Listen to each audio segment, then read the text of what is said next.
मेरे पति को कैंसर हुआ।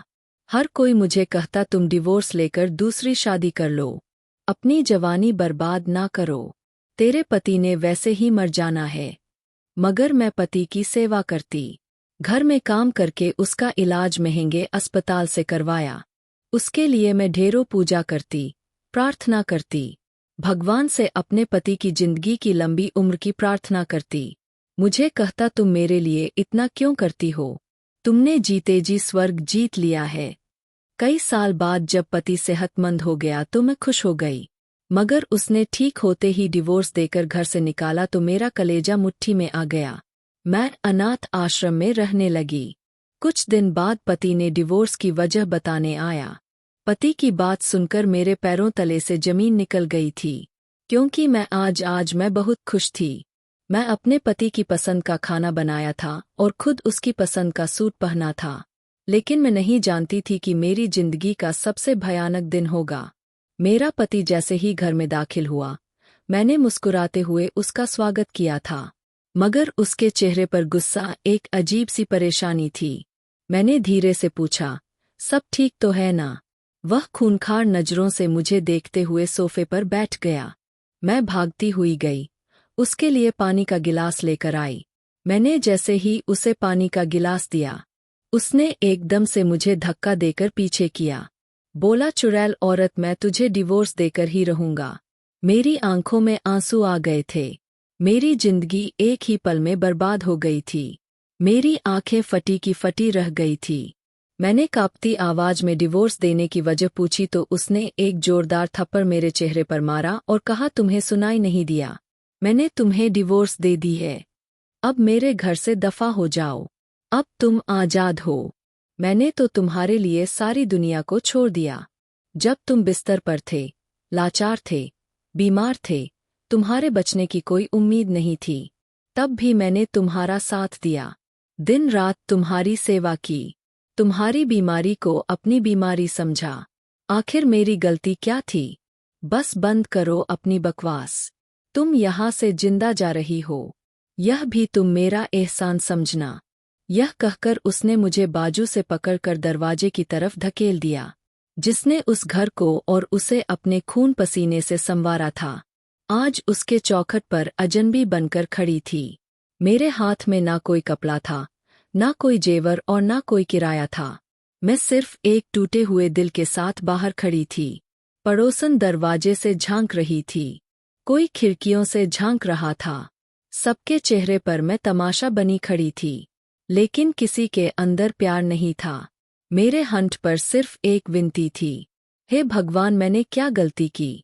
मेरी हालत ऐसी थी जैसे किसी ने मेरा सब कुछ छीन लिया हो।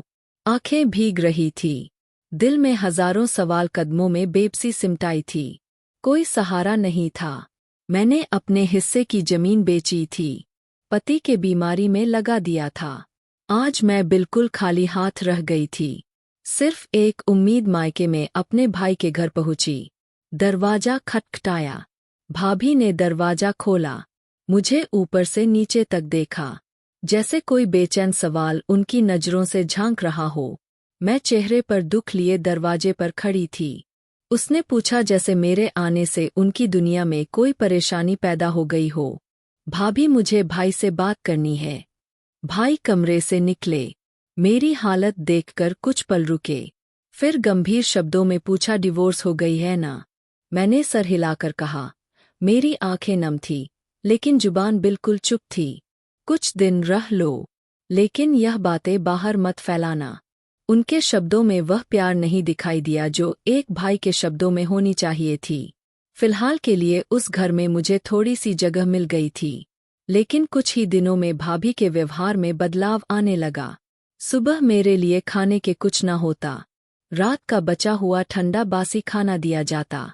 अगर कभी मैं किचन में ताजा चाय की खुशबू सूंघ लेती तो भाभी कहती, यह बच्चों के लिए बनाया है, तुम्हें वही खाना है जो बच जाए।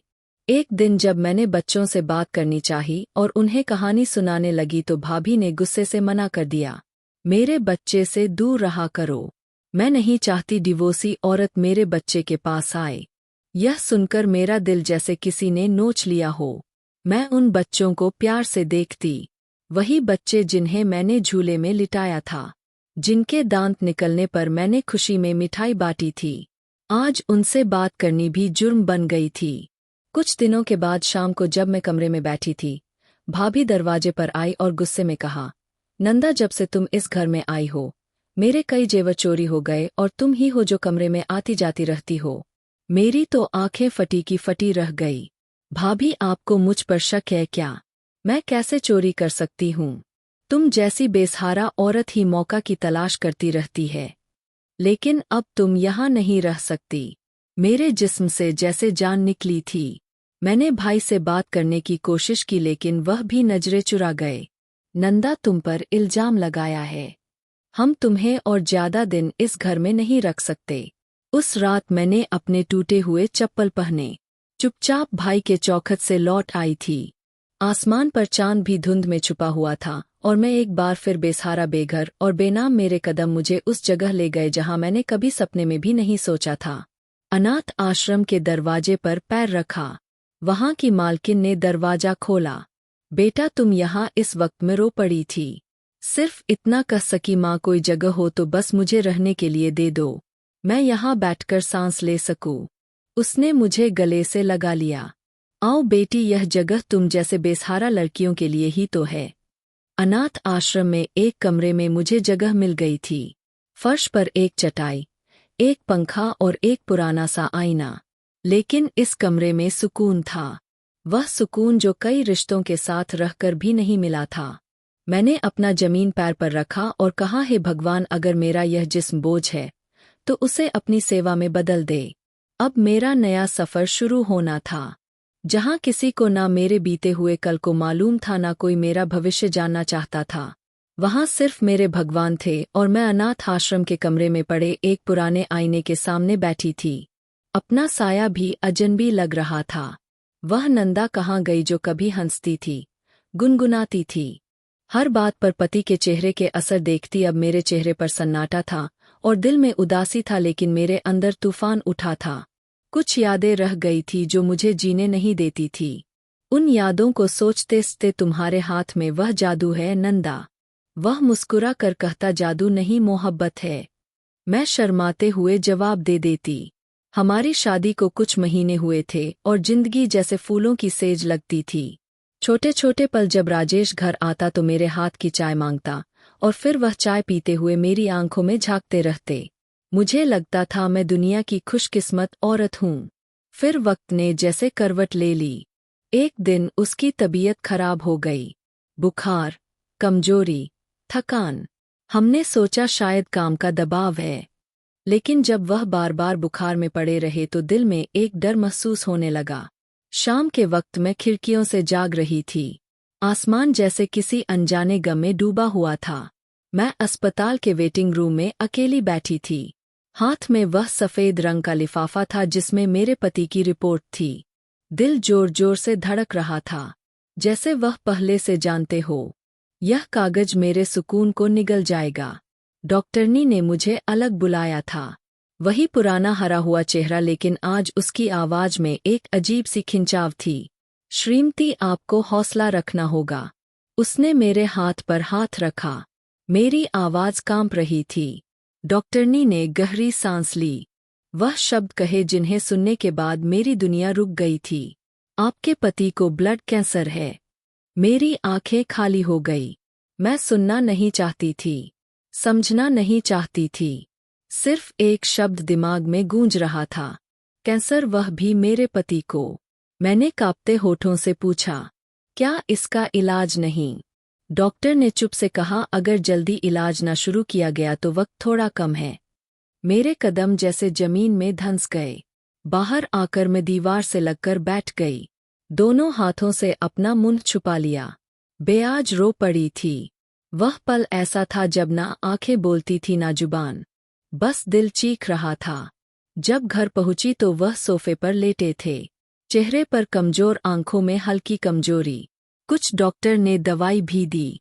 जल्दी ठीक हो जाओगे। पति मेरी बात सुनकर तसल्ली में हुए। मुझे वह पल याद आया जब मेरी तरफ देखकर हंसे थे। तुम्हारे झूठ बड़े मीठे होते हैं। मैंने नजरें चुरा ली। मुझे सच बोलने की हिम्मत कहाँ थी। उसी रात मैंने सबसे पहले पति के बहन भाइयों से बात की। एक ने फ़ोन बंद कर दिया। दूसरे ने कहा, तुम खुद ही संभालो, हम बिजी हैं। मैंने दरवाजे पर आहट दी, विनती की। आंखों में आंसू लिए रो रही थी, हाथ फैला रही थी, लेकिन हर जगह से एक ही जवाब मिला, माफ़ी चाहते हैं। फिर मैंने एक फैसला किया, इस जंग में अकेले लड़ूंगी। यह बीमारी सिर्फ मेरे पति के जिस्म में नहीं थी, यह हमारी जिंदगी के रगों में फैल चुकी थी। लेकिन मैंने तय कर लिया कि मैं हार नहीं मानूंगी। मेरे अंदर एक माँ जाग चुकी थी, वह माँ जो किसी अपने को मरता देखने के बजाय खुद मर जाना चाहती है। जब डॉक्टर ने पति के इलाज की लंबी लिस्ट थमाई, बताया तो मेरे हाथ कांपने लगे। लाखों रुपए का बिल बनाया। मेरे पास तो कुछ हजार रुपए ही थे और जो कुछ था वह कब तक चलता। मैंने सबसे पहले अपने जेवर निकाले जो शादी पर मेरी माँ ने दिया था। हार, कंगन, छोटा सा अंगूठी जो मेरे पति ने पहला तोहफा दिया था, और कुछ छोटी छोटी चीजें जो बरसों से संभाल कर रखी गई थी। उसे बेचने पर मेरी आंखों में पानी ले आया था, लेकिन मैंने दिल मजबूत किया। दुकानदार ने जेवर को तोलकर कीमत बताई तो मेरे अंदर की औरत रो पड़ी थी। यह कीमत नहीं, मेरी यादें थी, लेकिन उस वक्त यादों से ज्यादा पति की जिंदगी कीमती थी। फिर मैंने अपनी वह खुफिया जमा पूंजी जो कभी मैंने अपने बच्चों के लिए संभाल कर रखी थी, बच्चे तो मेरे हुए ही नहीं पर मैंने बुरे वक्त के लिए जरूर संभाल कर रखा था, घर के पुराने सामान, कपड़े, तांबे का बर्तन सब बेचने शुरू कर दिए। कोई चीज बाकी नहीं थी। थोड़े कुछ दिन बीते और दवा खरीदे, टेस्ट करवाई, अस्पताल के चक्कर लगाए, लेकिन पैसे खत्म होने लगे। पति की हालत बुरी होती जा रही थी। मैं हर दरवाजे पर गई। ससुराल के लोग तो जैसे मुझे पहचानते ही नहीं थे। हमें क्या मालूम कि सच क्या है, झूठ क्या है। तुम पहले ही बहुत चालाक हो, हर बात बढ़ा चढ़ाकर करती हो। एक बार पति की बहन ने कहा, कैसर, तुम्हारे पति को मुझे यकीन नहीं आता। दिल ही दिल में कहा, हाँ, तुम्हें तब यकीन आएगा जब वह आंखें हमेशा के लिए बंद कर लेंगे। उनकी जिंदगी बड़ी गंभीर पलों में बीत रहे थे। मैं रोज उसके पाँव दबाती, चुप से रोती। उनके चेहरे पर दर्द के साथ शर्मिंदगी भी होती, जैसे वह कहना चाहते हो, मैं तुम पर बोझ बन गया हूँ। और मैं सिर्फ एक बात कहती, तुम बोझ नहीं, तुम मेरी प्रार्थना हो। लेकिन दिल में बेबसी का शोर बढ़ रहा था। खुद से सवाल करती, क्या मेरी मेहनत, मेरी कुर्बानी, मेरी मोहब्बत सब बेकार रह जाएगी। मेरे हाथ में मेरे मकान के कागज थे, वह एक आखिरी चीज जो मेरे पास बची थी, माँ की वह निशानी जहाँ मेरा बचपन बीता, जहाँ अपने खिलौने से खेलती माँ की गोद में सोई, और जिसकी दीवारों ने मेरी हर प्रार्थना, हर आंसू सिर्फ मेरे पति के लिए थे। आज मैं खुद उस मकान का सौदा करने जा रही थी। शायद लोगों के लिए सिर्फ एक मकान था, मगर मेरे लिए वह एक पुरानी दुनिया थी, और मैं वह दुनिया सिर्फ एक वजह से कुर्बान करने जा रही थी, अपने पति की जिंदगी के लिए। डीलर ने कागज देखकर कीमत लगाई और सौदे की बात तय हो गई। यह फैसला सोच समझकर किया। उसने हैरानी से पूछा था। हाँ, मैंने मजबूत शब्दों में कहा, मगर अंदर से मेरी आत्मा कांप रही थी। दिल में एक जंग चल रही थी। एक तरफ पति की बिगड़ती हालत, दूसरी तरफ वो मकान जो मेरी माँ की आखिरी निशानी थी। लेकिन मोहब्बत जब पूजा बन जाए तो बलि कर्तव्य बन जाती है। मैंने पैसे लिए, कागजात पर साइन किए, और जैसे ही वह आखिरी साइन किया, मेरी आंखों से बेशुमार आंसू बहने लगे। मैंने दिल ही दिल में माँ से माफी मांगी। माँ, तुम नाराज मत होना, तुम्हारी बेटी ने सिर्फ मोहब्बत को बचाने की कोशिश की है। मेरी माँ ने वह मकान मुझे दिया था। उन पैसों में मैंने अपने पति का पूरा इलाज करवाया, कुछ टेस्ट करवाए, महंगी दवाई, टेस्ट, अस्पताल के दाखिल खर्च सब अदा कर दिया। कुछ दिनों तक उम्मीद की किरण नजर आई थी। पति के चेहरे पर हल्की सी चमक देखी थी। उसकी आवाज में थोड़ी जान महसूस हुई थी। तुमने यह सब कैसे किया नंदा? उसने मुझसे पूछा। बस भगवान की कृपा है, और उन्होंने मेरी प्रार्थना सुन ली है। झूठ बोला। मैंने उसे कभी नहीं बताया कि अब ना मेरे पास छत है, ना शायद उसकी जिंदगी। लेकिन जैसे जैसे दिन बीत रहे थे, मुझे लगा जैसे मेरी यह बलिदान नाकाम रहेगी। उसकी रिपोर्ट फिर खराब आने लगी। बुखार दोबारा चढ़ने लगा, जिस्म कमजोर होने लगा। कभी किसी के लिए जीना सीखो तो पता चलता है कि मोहब्बत सिर्फ शब्द नहीं बलिदान का दूसरा नाम है। मेरे पति की सांस अब धीरे धीरे चल रही थी। जिस्म कमजोर हो चुका था, चेहरा पीला पड़ चुका था, आंखों में दर्द, लेकिन मैंने तय कर लिया था जब तक वह इस दुनिया में सांस लेंगे मैं उनकी जिंदगी खुशियों से भर दूंगी। अब दिन रात मेरे लिए वक्त की कोई अहमियत नहीं रह गई थी। मैंने अपने आराम, अपनी नींद, अपनी भूख सबको दूर कर दिया था। दिन में अस्पताल दवाई खाने के चक्कर लगाती, रात को उसके बिस्तर के पास जाकर सो जाती। अब वह बहुत कमजोर हो चुका था, शायद इतना कि खुद से बात भी नहीं कर पा रहा था। अचानक उसके जिस्म ने हरकत शुरू की और बिस्तर पर गिर गया। लेकिन फिर मैंने उसके कपड़े बदले, बिस्तर साफ किया और उनका हाथ पकड़कर कहा, मैं तुम्हारे साथ हूँ। तुम्हारी कमजोरी, तुम्हारी बीमारी मेरा फर्ज है, तुम्हारी सेवा करना। वह बस मेरी तरफ देखता रह जाता, चुप से शर्मिंदा हो जाता और भगवान से प्रार्थना करता। कभी कभार मैं उसे खिलाती तो वह रो देता, नंदा तुम क्यों इतना करती हो मेरे लिए। मैं उसके हाथ थाम कर कहती, क्यों, तुम मेरे लिए सब कुछ हो। मैंने समझाया कि मोहब्बत सिर्फ फूल देने, फिल्म देखना या साथ में खाने पीने का नाम नहीं। मोहब्बत वह है जब तुम किसी की कमजोरी बनने के बजाय उसकी ताकत बन जाओ, जब तुम उसके जख्म पर मरहम बनकर बैठो, जब तुम उसके दर्द को अपना दर्द समझकर जियो। लेकिन कहीं ना कहीं अंदर से मैं जानती थी कि मैं टूट रही हूं, लेकिन उसके सामने कभी कमजोर ना हुई। उस दिन की सुबह बाकी दिनों से अलग था। सूरज जैसे थम चुकी थी, रोशनी जमीन पर बिखर चुकी थी। पति की तबीयत मामूली से भी ज्यादा बिगड़ती जा रही थी। डॉक्टर ने कहा, अब सिर्फ इसे भगवान ही बचा सकते हैं। यह शब्द मेरे दिल पर पत्थर की तरह गूंजा जब अस्पताल के बाहर बेंच पर एक अजनबी औरत मेरे पास आकर बोली थी, बेटी कभी वैष्णो देवी गई हो? वहां पर भगवान से प्रार्थना करने पर वह सारी प्रार्थनाएं स्वीकार हो जाती है। उस वक्त मैंने उसे चुपके से देखा था, लेकिन उसकी बात दिल में गहराई में उतरती चली गई। मैंने दिल ही दिल में फैसला कर लिया। उसी रात मैंने अलमारी से अपनी बची हुई जमा पूंजी निकाली, एक छोटा सा संदूक खोला जिसमें कुछ जेवर अभी भी बाकी थे। वह अंगूठी जो शादी के वक्त पहनी थी, माँ के दिए गए कानों के झुमके थे, छोटी सी चैन, सब निकालकर मैंने कपड़े में लपेटकर अगले ही दिन जेवर बेचकर फिर वैष्णो देवी जाने का इंतजाम किया।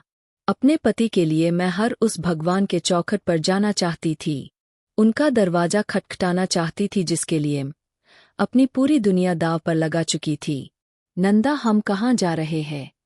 उसने थके थके शब्दों में पूछा था।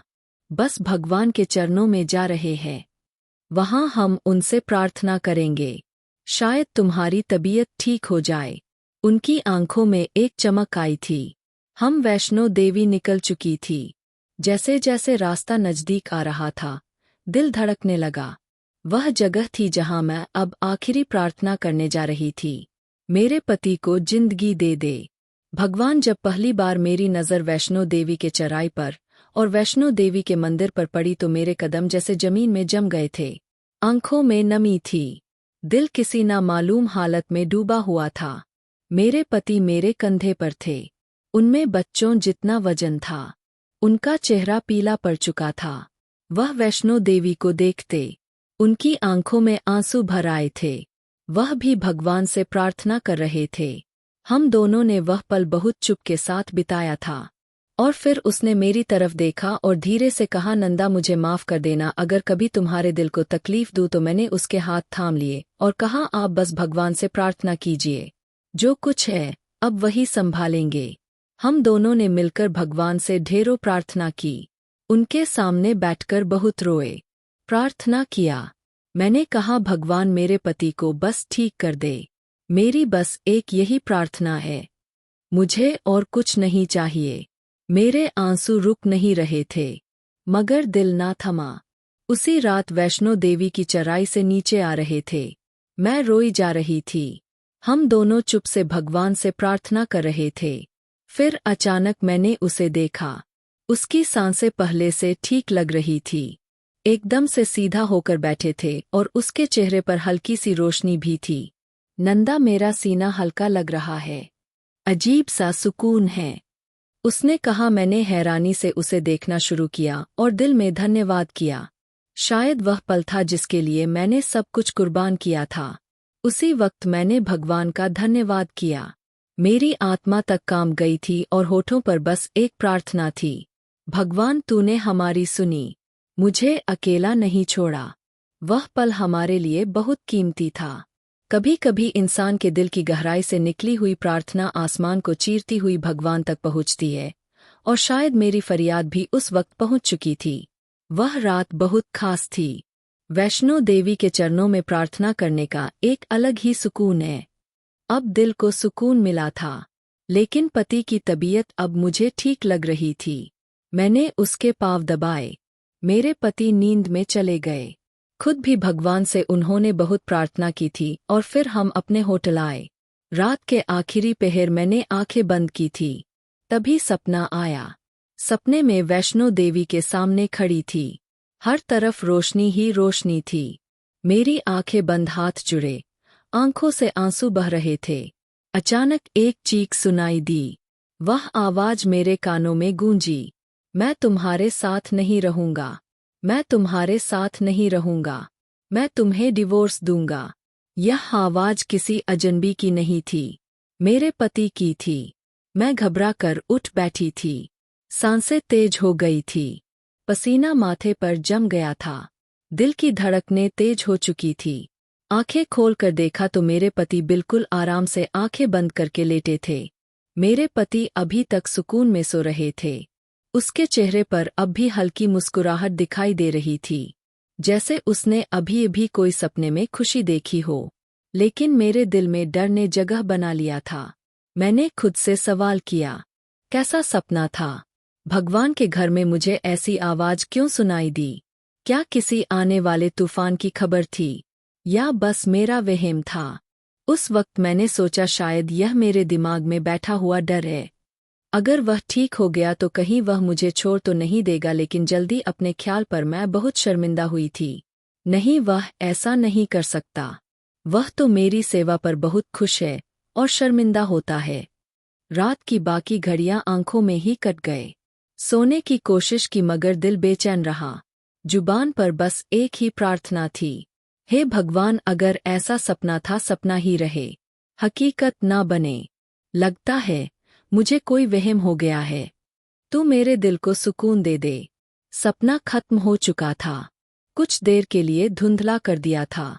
उस दिन पहली बार मेरे पति अपने बल से उठकर बैठे। पानी मांगा, हल्की आवाज में कहा, नंदा, मुझे सच में अब ठीक महसूस हो रहा है। मैंने अपनी आंखें बंद कर ली, होठों से भगवान का धन्यवाद किया। शायद मेरी प्रार्थनाएं और मेरे पति की प्रार्थनाएं स्वीकार की जा चुकी है। फिर हमने फिर से भगवान से प्रार्थना की। आंखों से आंसू नहीं रुक रहे थे। प्रार्थना खत्म नहीं हो रही थी। मेरी जुबान पर तो बस एक ही विनती थी, हे भगवान, मेरे पति को पूरी तरह ठीक कर दे। मगर उस सपने की गूंज मेरे दिल से नहीं जा रही थी। सुबह के सूरज की पहली किरण जब वैष्णो देवी के दर्शन हुई तो एक रोशनी ने मेरे दिल में उम्मीद की एक नरम सी किरण जगा दी थी। रात की वह खौफनाक गूंज अभी भी मेरे अंदर बाकी थी, लेकिन पति के चेहरे पर आती मुस्कान ने मुझे बहुत तसल्ली दी। पति की सांस अब ठीक चल रही थी। उनके चेहरे पर काफी रौनक दिखाई दे रही थी। उसके हाथों में हल्की सी ताकत महसूस हो रही थी। मगर यह वक्त जैसे धीरे धीरे मेरे दिल के जख्मों पर मरहम रखने लगा था।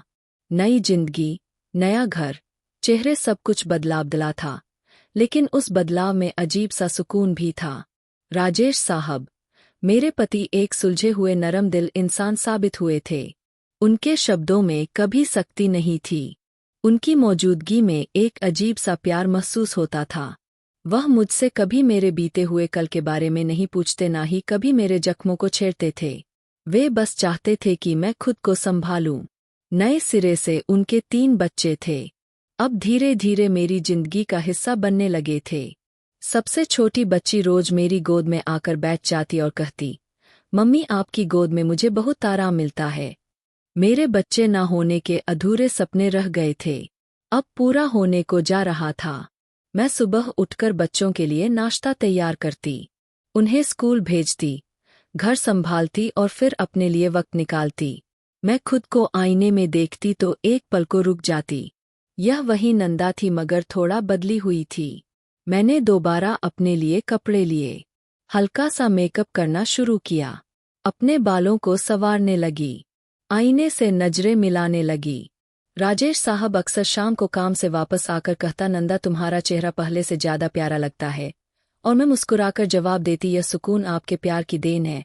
मेरे अंदर अब एक नई औरत जन्म ले रही थी जो सिर्फ दूसरों के लिए नहीं खुद के लिए भी जीना चाहती थी और पछतावे में नहीं एहसास भरोसे में वह वक्त गुजारती थी। जिंदगी अब मुझे नए रंग दिखा रही थी और मैं उन लोगों को स्वीकार कर रही थी। बीते हुए कल की परेशानी अभी भी दिल के किसी कोने में दबी हुई थी मगर वह मेरे भविष्य को खराब नहीं कर सकती थी। पहली बार ऐसा हुआ था। मैं अपने लिए भी मुस्कुरा रही थी और यही मुस्कुराहट मेरी नई जिंदगी की शुरुआत थी। मगर किस्मत का खेल अभी खत्म नहीं हुआ था। एक सुबह मैं रसोई में खड़ी उनके लिए लंच बना रही थी कि फोन की घंटी बजी। एक अननोन नंबर था। मेरे पहले पति की बहन राधा थी। मेरा दिल एक पल को धड़कना छोड़ गया था। मैंने धीरे से फोन उठाया। क्या हुआ राधा, सब ठीक तो है ना? उस पार बिल्कुल चुप्पी थी। फिर एक हिचकी भरी आवाज मुझे सुनाई दी, नंदा। वह नहीं रहा। मैं तो बिल्कुल गूंगी हो गई। कांपती आवाज में बोली, भाई, एक एक्सीडेंट में मौके पर दम तोड़ गए हैं। मेरे हाथों से मोबाइल गिर गया। पूरा जिस्म जैसे बेजान हो गया। एक कुर्सी पर बैठ गई। दिल की धड़कन बेकाबू हो चुकी थी। आंखों में नमी, दिमाग में धुंधलापन, कानों में सिर्फ वही शब्द गूंज रहे थे, वह नहीं रहा। पहले पति की मौत की खबर सुनकर मेरी आत्मा कांप गई थी। मैंने जिसे मरते मरते बचाया, वह हादसे में एक झटके में दुनिया छोड़कर चला गया था।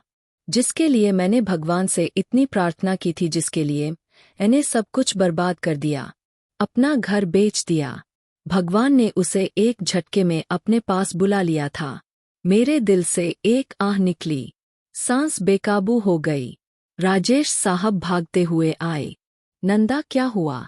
मैंने बड़ी मुश्किल से अपना मुंह खोला। मेरा पहला पति मर गया है। वे कुछ पल चुप खड़े रहे, फिर मेरे कंधे पर हाथ रखा। भगवान उनकी आत्मा को शांति दे। तुम अगर जाना चाहती हो तो तुम्हें लेकर चलता हूँ। मैंने आंखें बंद करके हाँ में सिर हिलाया। एक एहसास था जो अंदर से मुझे तो रहा था, उसने मुझे छोड़ा क्यों था? अब यह सवाल हमेशा के लिए मेरे दिल में रह जाने वाली थी, क्योंकि जवाब देने वाला अब इस दुनिया में नहीं था। अगली सुबह वह उसके अंतिम संस्कार पर पहुंची। उसकी बहन राधा ने मुझे देखते ही गले लगा लिया। वह रोने लगी। भाभी, उसने आखिरी वक्त तुम्हें याद किया। मेरे कदमों तले से जमीन निकल गई। मैं चुप से उसके लाश के पास बैठी। आंखों से आंसू बहते रहे। मेरे होंठ पर सिर्फ यही सब जीते जी ना समझ पाई तुम्हारी चुप्पी को। मैं उसके लाश के सिरहाने बैठी, आंखों से आंसू बहते जा रहे थे। दिल में एक मलाल था, ऐसा मलाल जो शायद किसी शब्द से नहीं भर सकता था। राधा मेरे पास आई। उसके आंखों में आंसू थे। उसके हाथ में एक पुराना सा लिफाफा था, जिस पर मेरे नाम का पहला अक्षर लिखे हुए थे। यह भाई ने कुछ दिन पहले मुझे दिया था। कहा था अगर उन्हें कुछ हो जाए तो यह तुम्हें दे देना। मेरे दिल की धड़कन थम सी गई थी। मैंने कांपते हाथों से वह लिफाफा ले लिया। सब लोग इकट्ठे हो चुके थे। पूरा घर सोग में डूबा हुआ था। मैंने चुप से वह लिफाफा खोला। कागज में कुछ यूं था, नंदा, जब तुम यह खत पढ़ोगी, मैं इस दुनिया में नहीं रहूंगा। तुम्हें शायद लगता है मैंने तुम्हें धोखा दिया, तुमसे बेवफाई की, लेकिन हकीकत कुछ और थी। एक ऐसी सच्चाई जो मैं तुम्हें बताकर परेशान नहीं करना चाहता, तुम्हें और ज्यादा तोड़ना नहीं चाहता। मेरे हाथ कांपने लगे। दिल जैसे हर शब्द के साथ धड़कना भूल गया। नंदा, मैं कभी ठीक नहीं हुआ था। वह रिपोर्ट मैंने झूठी बनवाई थी। डॉक्टर को मैंने कुछ पैसे दिए थे ताकि वह तुम्हें झूठ बता सके। हम वैष्णो देवी गए थे। यह सच था। तुमने जो सपना देखा था वह भी सच था। मैंने वैष्णो देवी जाने से पहले सब कुछ प्लान बना लिया था। वैष्णो देवी के दर्शन करते ही मेरे अंदर थोड़ी ताकत जरूर आई थी। अब मैं और ज्यादा तुम्हें दुख नहीं दे सकता था। इसलिए मैंने यह सब नाटक किया था ताकि तुम मेरी जिंदगी से हमेशा के लिए चली जाओ और अपना एक नया घर बनाओ। अगर मैं यह सब ना करता तो तुम कभी मुझे छोड़कर ना जाती और मेरे नाम पर बैठी रहती और मैं कभी यह होने नहीं देता। मुझे पता है तुम यह खत पढ़कर बहुत रोओगी। मुझे तुम माफ कर देना नंदा। मैंने तुमसे ही सीखा मोहब्बत करना। तुमने मेरे लिए सब कुछ बर्बाद कर दिया। मुझे मालूम है, पर मैं अब और तुम्हें बर्बाद होते नहीं देख सकूंगा। मुझे यह भी पता है कि तुम बहुत खुश हो। अब मैं सुकून से मर सकता हूँ। मेरी नंदा। मैंने वह खत सीने से लगाया और फूट फूट कर रो पड़ी थी। अब सब कुछ समझ आ चुका था। वह चुप से मुझे डिवोर्स दे गया था। उस पल अजीब से दर्द से बीत रही थी। ऐसी मोहब्बत जो खुद को मिटाकर दूसरों को जिंदा कर देती है। मैंने उसके चेहरे से उसके कपड़े को हटाया। मुझे माफ कर दो। मैंने तुम्हें समझे बगैर तुम पर शक किया। तुम चले गए, लेकिन तुमने मुझे जिंदगी दे दी। अब मेरे अंदर सिर्फ उसके लिए प्रार्थना थी। खत पढ़ने के बाद मेरे रोंगटे खड़े हो चुके थे। मेरे पति राजेश मेरे पास आए। मुझे सहारा दिया। मेरे पहले पति विनय का अंतिम संस्कार किया। विजय भी बहुत अच्छे इंसान थे। उन्होंने मेरा साथ दिया और कहा, तुम्हें हिम्मत नहीं हारना। मैं तुम्हारे साथ हूँ। तुम्हारे पहले पति के आत्मा की शांति के लिए पूजा करवाएंगे। तुम्हें खुशी देने के चक्कर में वह तुम्हें डिवोर्स दे बैठा था। बाकी के दर्द वह अपने साथ ले गया। तुम्हें रोने की जरूरत नहीं। तुम एक बहुत अच्छी इंसान हो। तुम बहुत कीमती हो। भगवान ने तुम्हें सच्चाई तक पहुंचा दिया। तुम्हारे पहले पति ने तुम्हें सब सच बता दिया। तुम उसकी आत्मा के शांति के लिए पूजा पाठ करो और भगवान से प्रार्थना करो। उसके आत्मा को शांति दे और हमेशा खुश रहो, क्योंकि तुम्हारे पहले पति की यही इच्छा है। विजय ने घर पर आकर विनय की आत्मा की शांति के लिए पूजा पाठ कराया और मैं भी अपने पहले पति के लिए बहुत सारी प्रार्थना की और भगवान से माफी मांगी। मैं उसको गलत समझ बैठी थी। उसको बेवफा समझ बैठी थी। लेकिन उसने असली मोहब्बत को पहचाना और साबित कर दिखाया। आज मैं विजय के साथ हंसी खुशी रहती हूँ और उसके बच्चे भी मेरी बहुत इज्जत करते हैं। और मेरी वीडियो जहाँ कहीं से भी आप लोग देखते हैं, कमेंट में अपने शहर और राज्य का नाम जरूर बताइए। मुझे आप लोगों के कमेंट पढ़ने में बहुत आनंद आता है और उन सभी का मैं बहुत बहुत धन्यवाद करना चाहती हूँ, जो लोग मेरी वीडियो को देखते हैं, लाइक करते हैं और शेयर करते हैं। अगर आपको आज की कहानी पसंद आई है तो वीडियो को जरूर लाइक कीजिएगा और अपने दोस्तों के साथ शेयर भी कीजिएगा। और हाँ, अगर आपने अभी तक हमारे चैनल को सब्सक्राइब नहीं किया है